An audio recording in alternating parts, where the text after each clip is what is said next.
خوازانی ئیسلام شوێن کەوتوی پێغەمبەرن دڵنیابن لە هەموو سەردەمێکە تووشی ناڕەحەتی و ئەشکەنجە بوون بڕۆن ژیاننامەی ئەبوو حەنیفە بخوێننەوە لەناو سژنە ئەو پیاوە وەفاتەکە لە دەوڵەتی ئیسلامە و لە کاتی خەلیفەی ئیسلامیشا بە بوختیان لەناو سجنە ئەو پیاوە ژیان ئەباتە سەر و ئەمرێت بڕۆن تەماشای وەزعی ئیمامی مالک بکەن ئیمامی مالک لە ئاخری ژیانیان لەسەر فتوایە کە بە دڵی دەسڵاتدار نەبوو دەستیان لە بن دەرکرد و بەو شێوە وەفاتی کرد کە شانێکی لە بن دەرکریا بڕۆن ژیاننامەی ئیمامی شافعی بخوێننەوە ئەمە هەمووی چوار مەزهبەکەتان ئیمامەکانی چوار مەزهبەکەتانن بڕۆ تەماشا کە بزان چیان بەسەر هاتووە لە پێناوی دینە و لە پێناوی دیندارێتیە بڕۆ تەماشا ئیمامی ئەحمەد بکە بڕۆن تەماشاکەن ئەمانە هەمووی لە پێناوی ئەم دینەیە کوژراون شەهید کراون لە کاتێکا کە دەوڵەتی ئیسلامیش بووە ئەی چ جا کە ئەمڕۆ حکومت بە پێی شریعەتی خوا حکم ناکا بە پێی دینەکەی خوا حکم ناکا حاکم جاری وایە ئەو جۆرە کەسانەی کە زمانیان درێژە ناگیرێن و جەڵدەیان لێ بدرێ حکومت بەوە حکم ناکرێ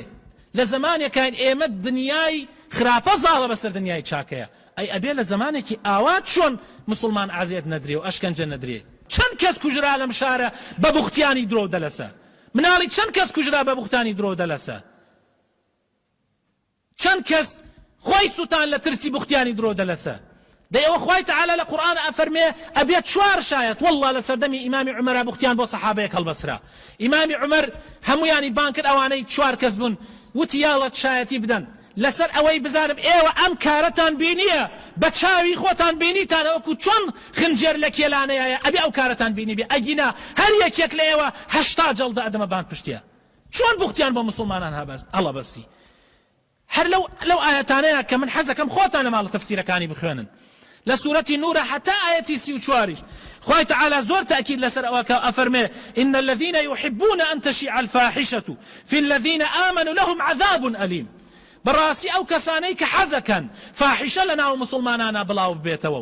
ئەگەر ڕاستیشیان بینی کپی نەکەنەوە بڵاوی کەنەوە والله خوای تعالی ئەفەرمێ ئەوانە سزایەکی زۆر بە ئازاریان هەیە لە دنیایە خوا حەیایان ئەبا لە قیامەتیشا خوای تعالی ڕوڕەشیان ئەکا والله يعلم وأنتم لا تعلمون خوای تعالی خۆی ئەزانێ و ئێوە نازانن إن الذين يرمون المحصنات ئەو کەسانەی کە بوختیان بۆ ئافرەتانی دایان پاک هەڵەبەسن الغافلات اواني كبياغان ايمان دارن غافلن المؤمنات لعنوا في الدنيا والاخره خوي تعالى افرمي اوان لعنتي ان لكراو لدنيا والاخره نفرتي بري لعنتي خواو في غمركون صلى الله عليه وسلم ولهم عذاب عظيم وسزايكي زور سختيان هي كي يوم تشهد عليهم للروجكا كتشي شايتيان بو ادا ناخواتو بلاي من نمود ناخواتو بلاي من بشدار نبوم يوم تشهد عليهم السنتهم زوانت ديتا جواو زوانت ديتا جواو لو الرجاي كز زوانك تقصى أكا نقدمت زوانت ديتا قصى كردن دست ديتا قصى كردن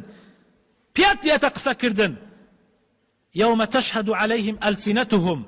وأيديهم وأرجلهم بما كانوا يعملون بو يبرا كانم با أقام لزماني خومان بي با ورياي خومان بين با شرف في مال ومنالي خومان بپاريزين دوور نییە ئەم شتانە لە هەر کەسێک لە ئێوە ڕووبدا